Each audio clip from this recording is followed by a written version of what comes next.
Harka fuunee akkam jirtu kabajamtoota daawwattoota keenya guyyaa har'aa egaa hoteela intarnaashinaal Idilliitti argamuudhaan eebba fiilmii koodee ilaalchisuu irrattidha kan nuti argamnu. Egaa kanaan dura gareen fiilmii koodee diraamaawwan garaagaraa koomeedii dinqisiisoo fi nama kofalchiisan karaa TV garaagaraa agarsiisuudhaan kan isaan argamani. Guyyaa har'aa immoo sirna eebba isaanii irrattidha kan argamnu. Keessa seenuudhaan waan jiru agarsiin daawwachiisnutti nu waliin turaa kan isiniin jedhu ani Lubee Girmaa ogeessi kaameeraa keenyaa ammoo Tolasaa Bultiidha. Aga xumura sagantaa keenyaatti nu waliin tura.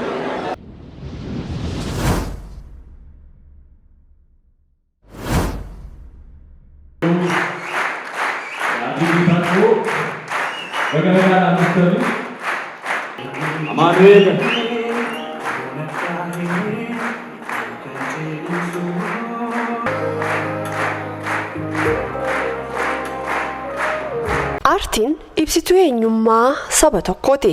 Akkasumas aartiin kalaqa ilma namaa ta'ee gammachuu, gadda, siyaasa dinagdee, jaalalaa fi jiruu fi jireenya isaa akkaataa ittiin ibsatudha.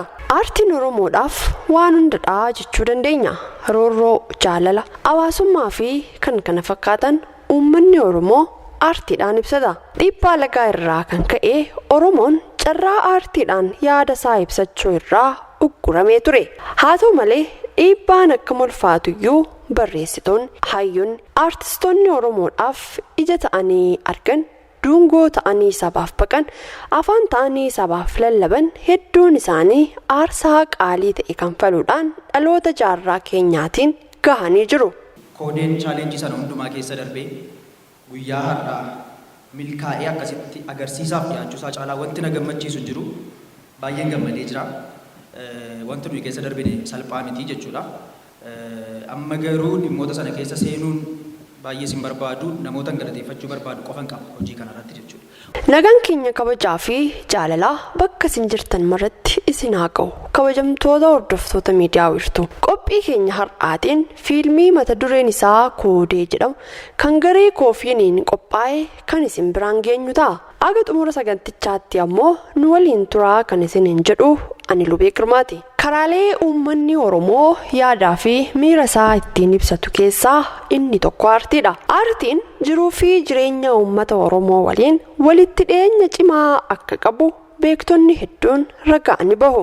Yeroo baay'ee ilaalchi namooti muraasni fiilmii afaan Oromootiif qaban kan nama gammachiisu miti. Ta'us garuu ilaalcha kana cabsuudhaaf sadarkaa yaadameen olitti dhibbantaa hedduu ol guddisuudhaaf namoonni gahee isaanii bahatan hedduudha. Guyyaan kaleessaa 9/9/2016 guyyaa addaa ture.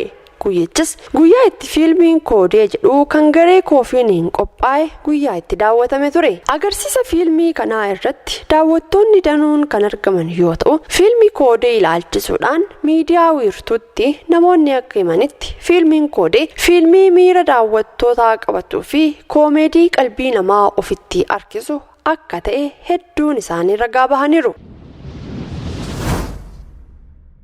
Baay'een anan eegee olittan argee baay'ee bareeda, baay'ee cimaadha, hojjetameera jedhee yaada. Fiilmii isaanii baay'ee ajaa'iba ture. Yeroo jalqabnu bakka ijoolleen kun sadan jiranii yeroo kaaniyyuu jaalala jira, kolfa jira, tapha jira. Ijoolleen baay'ee cimoodha. Har'ammoo hiriyyummaa, miira hiriyyummaa akka nutti dhaga'amu godhaniiru. Baay'ee bifa koomeedii yookaan bifa nama kolfisiisuuni akkaataa isaan ittiin aartii hojjetan baay'ee waan ajaa'ibaa ture. Akkuma argitu har'a namoota baay'eetu asitti argame. Kuni kana dura waan hin baratamne haala kana yoo ta'e aartiin keenya carraa guddachuu guddaa qabaata jechuudha. Jaanarii ammaatti fiilmii hojjetaman keessaa koomeediidhaan fiilmii yeroo jalqabaadha jedhee yaada. Koodeen fiilmii aarsaa hiriyummaa nama kanfalchiisu hedduu bifa qoosaatiin dhiyaate miiri gammachuu fi gaddaa al tokko walirra nama jalaa buudha. Gadduudhaaf yeroo jedhan kan nama kofalchiisu, kolfuudhaaf ammoo aarsaa koodeen waliif kanfalee kan nama gaddisiisudha. As ga'uu koo fi har'a fiilmii kana hiriyoota koo wajjin iskiriiptii barreessee daayirektiingii isaa ofii kooti hojjedhee sadarkaa kana ga'uu koo fi namoota gahee guddaa taphatantu jiru.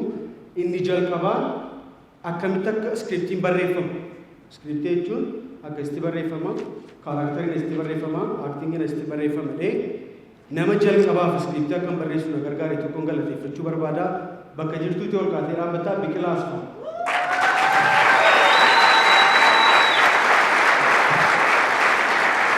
Baay'ee baatu iskiriiptii barreessuu isatu na barsiise. Isa qofaatu hin taane hojii maatii kana keessatti baay'ee nama wajjin namaa ture. Amma kaleessa galgalaatti moo har'a ganama sirraan biizii ture irraa kaasne biizii ta'uu baay'ee gaariidha. Isatu sana na gargaare. Lammaffaan immoo daayirektiingii irratti akka muuxannoo argatuu fi akka ammaa kana duraanii manni barumsaa aartii ture.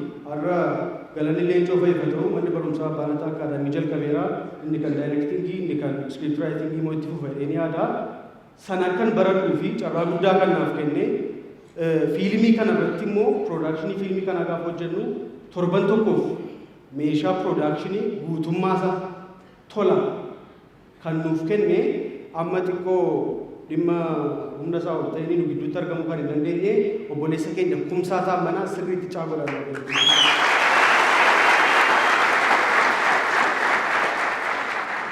So dhumarratti akka hin daganne namootni fiilmii kana ilaaluuf jecha magaalaa biraatii dhuftan as keessa jirtu. Namootni Adaamaadhaa akka dhufan quba qaba. Direedawaadhaatii namni ilaaluu dhufe quba qaba. Namoonni dhiisuu dandeessu namni Dubaay dhufee fiilmii kana ilaalaa jiru jedhu. Kaasu mee hunduma isaanii faamilii naa kennaafi.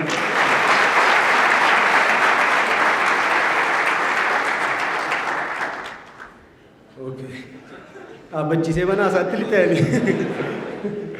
Okay, kanaafiyyuu hunda keessan baay'ee galateeffadhaa. Kiruun miidiyaa addana jirtan hundi keessan nu kabajanii waamicha keenya kabajanii addana dhufuu keessanii fi baay'ee ulfaadhaa. Baay'ee galatoomaa isiniin jedhaa. Dhumarratti galateeffadhee fixuu kana hin dandeenye sagantaa kana akkasitti akka miidhaguu fi galma kana eeyyamsiisuu keessatti piroosesii guddaa kan nu wajjin deeme akka obboleessaatti waan rakkanne isa gaafachaa bakka hundumaatti nu wajjiniin ta'e kan nu gargaaraa ture obboleessa keenya jedhu baay'ee hangafa abbaa keenya gammadaa olaanaatiif hamilee guddaa naaf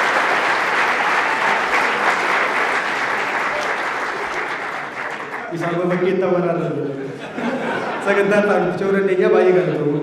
Taatonni fiilmii koodee haasaadhaan utuu hin taane hojiidhaan waan uummata kana madaalu hojjetanii jiru. Kanaan dura gareen koofiin diraamaa walitti fufaa siitkoom sirnakkoo hawaasa bashannansiisaa turaniiru. Dhiyeenyuma kana immoo fiilmiin siitkoom jaalatamummaa guddaa kan argate kan mata dureen isaa Hirkoo jedhu karaa ETV Afaan Oromoo hawaasa biraan gahaa tureera. Qoosaawwan isaanii darbanirraa ittiin buhaaraa barnoota hedduunis irraa argamee jira. Guyyaa kaleessaas qophiin koodee haasaa baniinsaatiin kan eegale yoo ta'u hayyoonnii fi hirmaattonni sagantichaa yaadaa fi gammachuu isaanii ibsatanii jiru.